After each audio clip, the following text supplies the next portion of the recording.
You are listening to the Keep the Weight Off podcast with Dr. Angela, episode number 28. Welcome to the Keep the Weight Off podcast, where we bust all the dieting myths and discover not just how to lose weight, but more importantly, how to keep it off. We go way beyond the food, and we use science and psychology to give you strategies that work. And now your host, Dr. Angela Zechmann. Hey, everybody, and welcome back to the podcast. Marshall and I are here today. Say hi, Marshall. Hi, everybody. Hey. So I had a really interesting experience this weekend, and I just wanted to do a podcast on it because what happened is I wrote about it in Sugar and Flour Busters Society, and so many people had reactions to it, the Facebook reactions, and so many people commented on it in terms of how much the story impacted them, that I wanted to make sure our podcast listeners heard about it as well. And I really just want everybody to know that you're not alone. So here's what happened. And by the way, but before I tell you all about that, if you're new around here and you want to join us in Sugar and Flour Busters Society, and that's my Facebook group where you can have, we can talk and stuff. Go to Facebook groups and look up Sugar and Flour Busters Society. But what you want to do is you want to make sure you spell flour correctly, because some people will type in FLOWER and that doesn't work. It has to be FLOUR because it's Sugar and Flour Busters Society. But this is where you can go to get the support that you need to really work at what it takes to lose weight and keep it off. And sugar and flour is one of the things that, you're going to want to be really, really super careful with. And I'll explain why. So Marshall, you heard the whole story sort of as it was happening, because I was in the office on Thursday and I was telling you what had happened to me. So, I have a partner who is Icelandic, and, what they do, his mother had a birthday this weekend, and the family loves to make this Icelandic, actually, I think it's a Danish cake. It's called kransekaka or kransa cake. It's sort of a traditional Scandinavian cake, and it's made from layers of marzipan. And marzipan, if you've never heard of it before, it's like almond paste and a lot of sugar. So he made her one of these kransa cakes for her birthday. And I have to tell you, it was absolutely stunningly beautiful. It was incredible. I'm not putting a picture of it up in Sugar and Flour Busters Society, though, because somebody said if they saw a picture of it, they might end up wanting to go seek out a treat for themselves. So I'm just like, no, we don't need to put pictures of stuff like that. Oh my gosh. I saw a picture of it, you guys. I have never seen anything like this in my entire life. It was impressive. It's pretty incredible. But anyway, so on Wednesday, I came home and he had been practicing the marzipan. And so he had baked some and he asked me if I wanted to have a little taste. And I was like, sure. I didn't think twice about it. I didn't realize exactly how much sugar is in this stuff, I guess. And instantly, I got transported back to high school. And I was working at a Chinese restaurant in Wichita, Kansas at the time. And they used to serve these like orange almond cookies for desserts. And I remember I absolutely loved those cookies. I mean, like when my shift was done, I would probably eat 4 or 5 of them. Like I couldn't stop. And, back then you're a teenager and you're like, yeah, you just don't even think about this stuff. But what happened the next day on Thursday, after I had had just a little bit of that marzipan, I was shocked at what my brain did. It was like it was screaming for more of that stuff.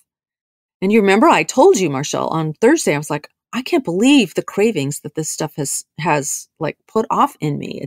It was just, and then by Friday, so then I come home on Thursday and he'd been, doing more with working at baking the cake. And on Friday, I had I had all of this marzipan all over my kitchen. Friday is my work at home day. And I was just practically beside myself. I remember going out and taking a run and thinking, my brain only wants this stuff. And it was as if I could stuff my face and stuff my face and stuff my face, and I would never be able to get enough. I would never be able to get satisfied. And that's when I knew, like, oh my gosh, this really triggered that cookie monster in me, and I just felt so powerless. So I just put a post in Facebook and I said, here's what's going on. And I just want you guys to know that no one is above this, that sometimes our brains respond like this to sugar or flour products. For me, it's mostly sugar. And, I'm a sugar addict. I am. And there are certain forms of this stuff that just make me powerless. And, all I wanted to do was just go hide in a closet and just eat and never come out again. And, my brain was saying, you need to be secretive about this. You need to not tell anybody. You need to just indulge. And it was just like, oh, it was awful. And then I started thinking, well, what am I going to do now? Why did I even bother having a taste of it in the first place? I should have known better. So the next thing that happens is I'm beating myself up. Have you ever done that? It's like, oh my gosh, I'm beating myself up. And so then I thought, you know what? I teach self-compassion. And so I decided to have compassion for myself. And then I started to think, well, what should I do now? I really wanted to attend this party. But I didn't want to have any of the cake because I knew it was I wouldn't be able to stop. And then I started having thoughts like, why can't I just be normal? Why does this have to be such a big deal? Maybe I should just stay home. And so that's what I wrote about. And what I decided to do was to just really think about loving myself. What would somebody who really loves themselves do if they noticed that something as seemingly innocent as a special birthday cake could send their brain off like this? And I thought about, well, alcoholics have similar issues when they drink alcohol, and they just say no thanks.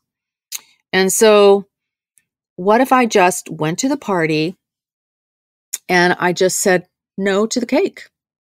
And what would people think? There were all those questions going through my head too.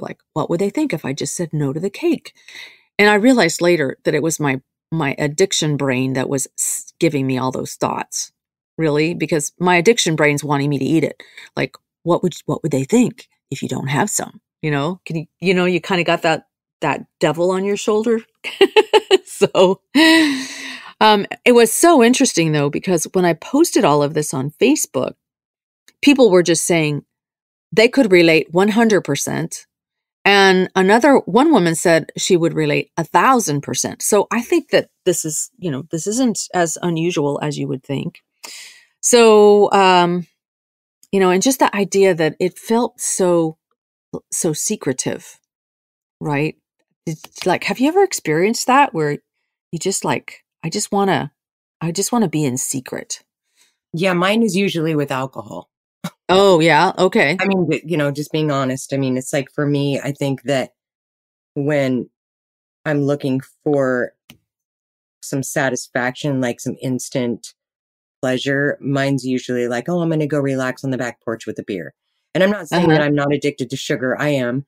But sugar for me is kind of like playing in the kiddie pool. It's not as satisfying, I guess, as having a beer after work. But I've totally I used to we talked about this before. I used to hide, my coffee creamer in the back of the refrigerator at work so that you guys wouldn't know it was there. Yeah. And it felt wrong, but I just didn't have the strength at that point to get rid of it. So it's totally understandable when you feel like you want to sneak it. And then also the pressure of family traditions is really, really hard to break, Yeah. especially with things like birthday cakes. Like, Yeah. what kind of a birthday party is it if there's no birthday cake? Right. So it's really hard to adjust to that. Yeah. Well, what I want all of us to understand is that we have to do what's right for us. And we have to not worry about what other people think. Because as it turns out, no one really cares whether you have a piece of their birthday cake or not. Like, I think the only person that cares is that addict part of your brain. I really do. Like, I really think that this part of my brain was telling me that it would be rude not to partake in it. So I called BS on that part of my brain and I said, forget it. You're not going to be satisfied anyway, right? There's no satisfying this part of my brain. So why should I even bother trying? And I said, you're making me miserable and I'm done with you. Like, this is the way I was talking to that part of my brain. So one thing I wanted to interject, though, sometimes the pressure is when someone has gone through so much work to make a birthday cake, because, a lot of times it's like a really big effort and it's, really beautiful and there's a lot of work put into it. And then, when you go to the party, and I could imagine, that your partner who went through all that work, it's almost like, if you don't have a piece, it's like you are not appreciating the work and effort that somebody did. So that's what I struggle with is when I go, because my mom is really, really big on making cakes and birthday cakes, especially, if it's for me. And I would have a really hard time not indulging, because then I would feel like I was ungrateful for not having, a piece of the cake, even though I know and she knows and I'm not supposed to be having sugar. It's still an issue. So I'm sure that other people struggle with this as well. Well, it was interesting because I didn't tell Siggy any of this until after the party was over.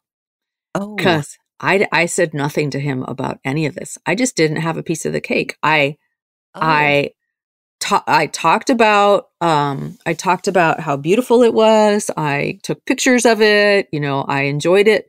I enjoyed watching everybody else indulge, but I didn't tell him that it had triggered me until after. And he didn't even notice. I mean, it wasn't an issue for him whether or not I actually ate any of it or not.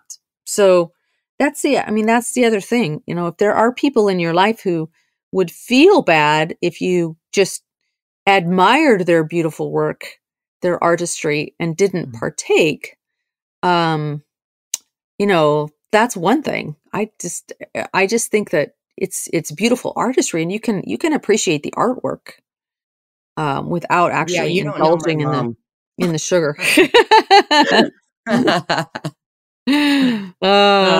Sorry, Mom. Yeah. Yeah. Well, this is one of the things that I really wanted. This is one of the reasons why I really wanted to do this podcast, is because when you have a brain that responds like this to these things, you have to not worry about what other people think. You just cannot give it a second thought as to what they're going to think. You have to take care of yourself. And you have to be willing to disappoint other people and to say, you know what, this isn't right for me and I'm not going to do this. And let them be disappointed, because you have to let them have their own feelings. You can't go walking around trying to manage everybody else's feelings all the time. And so these are the types of skills that we teach in Journey Beyond Weight Loss, right? So I had these skills in my back pocket, and I had a tribe of people that I could be accountable to. And these things are really, really important if you're a sugar addict or a flour addict or both like me, and you want to stay sober from these things. This is why diets hardly ever work. Like, you need more skills. So I just want to sort of presence that you have to be willing to do some hard things if you really want to get this disease under control and keep it under control. You have to be willing to do some hard things. And they're not hard once you get used to it and once you practice a little bit. So if you're interested in learning these kinds of skills that you need to lose weight and keep it off, I'd encourage you to join us in Journey Beyond Weight Loss. I'll be opening up the course again in September. it took a lot of self-love for me and a lot of self-reflection to be able to recognize what had happened to me and then to be able to navigate this social setting. And these are all the types of skills that I teach. So I hope that those of you who are sort of resonating with this will join us so that you can get those skills in your back pocket and know what to do when situations like this present themselves. And what to do when you slip up, like that was hard for me to be like, oh my gosh, this really, my brain is going a little bit nutsy cuckoo here. And even 5 days later now, after my brain got triggered, I'm still thinking about it. The thoughts are getting less and less, which is good. They're becoming less frequent, but it's still an issue. So, and so I just want people to know, like, you're not alone. This happens. And there are ways of navigating this, but you probably didn't learn them on your last diet, right? So when you were talking, something that I was thinking was what you were thinking before you even took that first taste, because I know that you tell us to be, mindful of what we're putting in our body. And I was just kind of wondering, like, when you walked into the kitchen and you saw that, knowing that, it might trigger you. Were you even conscious of what was going on, or did you just like take a bite and didn't think about it? Or? I didn't even think about it as possibly triggering me because I haven't had marzipan in forever. I didn't think it was going to be that sweet, I guess. I'm not sure what I was thinking. Okay. I just was like, yeah, sure, I'll have a bite of it. It's something special. It's a traditional, like, European cake, kind of thing. I didn't think anything of it. It was just, and in retrospect, I was like, I wonder why I didn't think anything of it.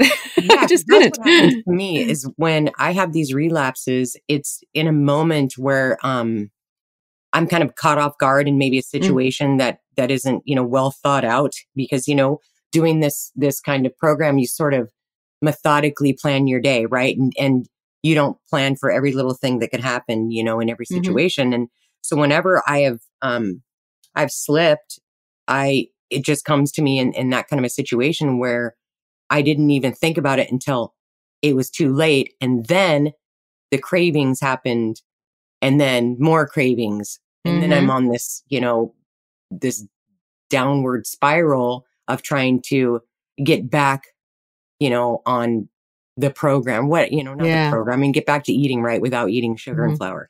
Trying to manage all those cravings. Because once my brain is triggered, everything, every cupcake on the planet is talking to me. Exactly. It's exactly what was happening to me too. Yeah. Yeah. Yep. I mean, there's even been times when I'm like, oh, I can just handle a little bit. I convince myself after you don't do it for a while, and you're doing so well, I think, like, I don't know, I've convinced myself that, hey, I could just have a little bit of this. Yeah. Or even like if I'm like trying to get to a weight loss goal or something like that, like another 10 pounds off, then I'm like, oh, well, I can have a little bit of, whatever, because I'm okay right now. Right. And it's not so much that I think that it packed on the pounds from, slipping.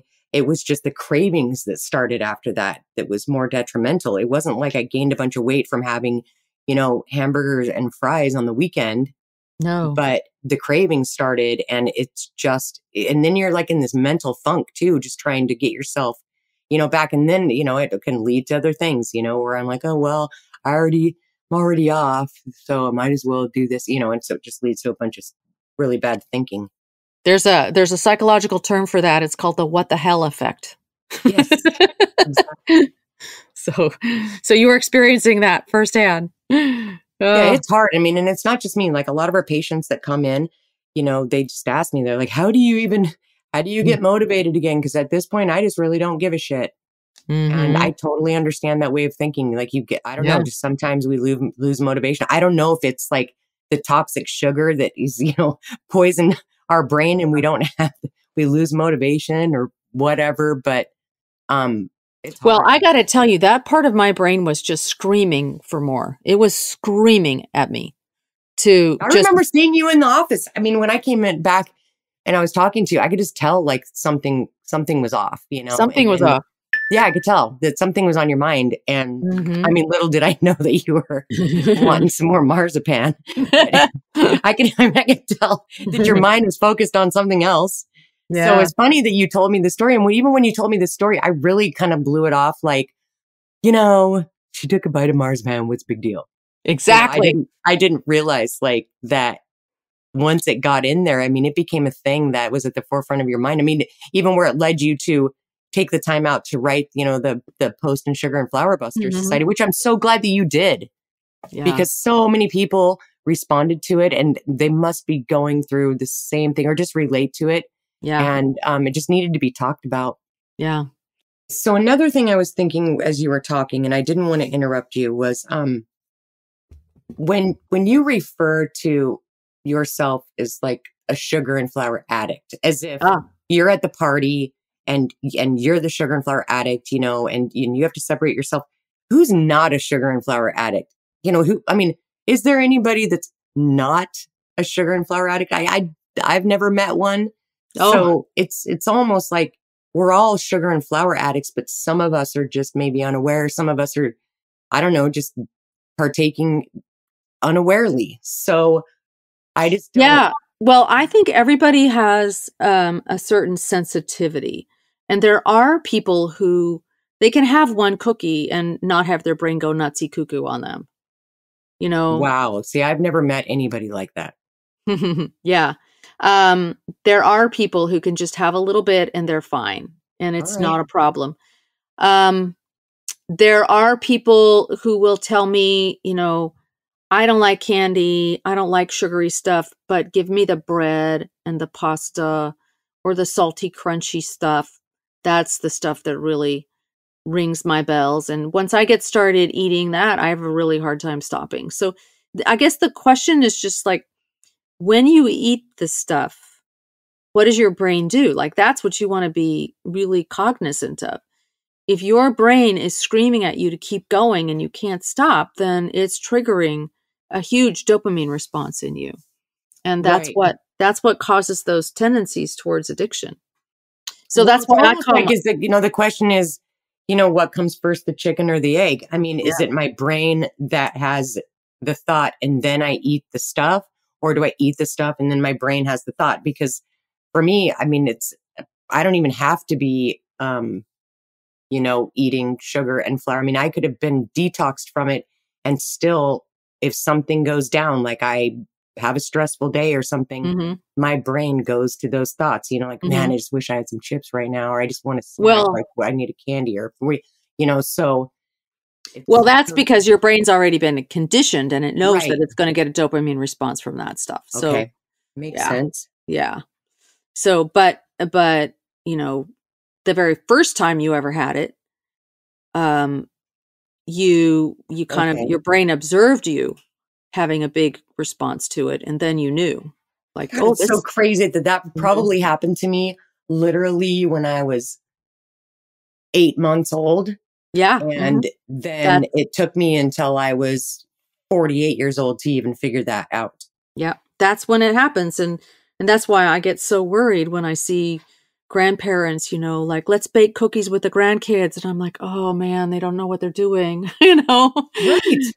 Like, they're sensitizing these children's brains at such a young age, so And they don't so even know. Nobody even know. I mean, I can't tell you like that if people were aware of this, I Mhm. really doubt that, Grandma Josephine is going to say, "Hey, I know this is what this is going to do to you later on in life, but here, let's still have some cookies." Just people Mm. don't know. I think you're right. I think you're right, Right. and it's so ubiquitous and it's so common and it's Yeah. everywhere. So, yeah. Yeah. All right. Well, I just was, thinking as we were talking about Yeah.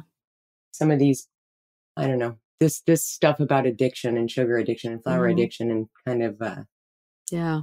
figuring Oh, it out. yeah, and so yeah, so some people, they find that their brains respond like your brain responds to sugar in combination with caffeine, so that's the coffee creamer thing. Hmm. Other people, it's sugar in combination with fat, so that's the ice cream and the chocolate and that kind of thing. Other people, it's not sugar at all, it's the flour products, and then there's people like me for whom it's sugar and flour combined. It's the baked goods that get me. So I don't know why. I did not realize that marzipan was going to do that. And obviously now in retrospect, it's like, well, now I know. So I feel like you've told me this one other time before, though, that this happened to you. It's happened to me a lot of times. Yeah, remember with the brownies that Celia had left when she had her friends over, and then you tasted the corn, something like you tasted the corner or something, or maybe it's called edging. Yeah, and then you just had to throw them away because you were worried about what was going to happen, and then Celia came back and she's like, "What did you do with the brownies?" I'm not sure if I'm remembering it correctly, but I do remember another story like this when. No, I remember one of her friends made brownies and left it on the stove, and I just was like, "Oh, there's a little edge there that's not quite right." So I cut a little edge off of it, and then I realized, oh no, now that other part of it's not right, and this is how we do it. It's like, we just every time we cut a little piece and we want to even it up. And this is a thing. It seems like it just takes such a little amount, to just get us triggered in this. To get us going. So then how are you doing then right now? I mean, so you got past it. So like when you made the decision to not eat any more of it and you got past the party and you're successful, did that help you to kind of pull yourself back out of it and get back on track just by, having the... Yeah, I mean, I didn't really get off track per se. I just had to struggle with my brain. Yeah, that's what I mean. Like, where's your brain at right now then? My brain is still thinking about it, but much less frequently. And when I think about it, I just imagine the icky feeling in my stomach and all the bloating and the fatigue. And I'm just like, no thanks. Okay, good to know. Yeah, it's much better now. So it took a few days though. It really did. So yeah, it's hard. So so for our podcast listeners, if this has happened to you, you're not alone. It happens to everybody once in a while. So no, I definitely think that when you make a choice to not be of that world, because it's just everywhere, sugar's everywhere, flour's everywhere, it's in everything and around everybody, and it's so acceptable. And when you make a decision to separate yourself from that, you have to find a support group. You have to have people that understand what you're going through or going through the same thing. So either you're going to stay in one world or you're going to become a part of another world. And so Journey Beyond Weight Loss for me has been that support that I need. And I mean, and it never stops for me. I'm never cured. I just keep redoing it because things, I revisit situations and sometimes, I'm weak or things, hit me from left field. And one thing that I've learned, through Journey Beyond Weight Loss is just how to not beat myself up when these things come up and just to keep trying and not to give up. Exactly. So, but I wouldn't be able to do it. I mean, I don't know what I would do if I didn't have the support of, Journey Beyond Weight Loss from you also, from Sugar and Flour Busters, from the patients. Like it's an everyday struggle. And it is. I don't know what I would do if I didn't have, my group of people. Right. Yeah. Yeah. And if something like this can happen to somebody who this is my field, this is what I do. I was so shocked at how my brain responded. I'm like, there's no way we're always going to be works in progress. We're always going to be works in progress. And so there isn't any end to it. And that's kind of a good thing. We'll always be learning more and more about ourselves too. So, right. Yeah. So anyway, I just wanted to make sure if you're not in Sugar and Flour Buster Society, get in there and you can read that post and you can see just how many other people responded and said, this is exactly what happens to me. And I understand completely. Lots of them gave a lot of support, which really helped me too. So it was awesome. So, okay. Do you have any other last minute thoughts, Marshall? No. Okay. That's great. Well, thanks for listening, everyone. And we will see you with another episode next week. Take care. Bye now. Hey, if you really want to lose weight and keep it off for good, your next step is to sign up for Dr. Angela's free weight loss course, where you're going to learn everything you need to get started on your weight loss journey the right way. Just head over to JourneyBeyondWeightLoss.com/free course to sign up. Also, it would be awesome if you could take a few moments and write a review on iTunes. Thanks, and we'll see you in Journey Beyond Weight Loss.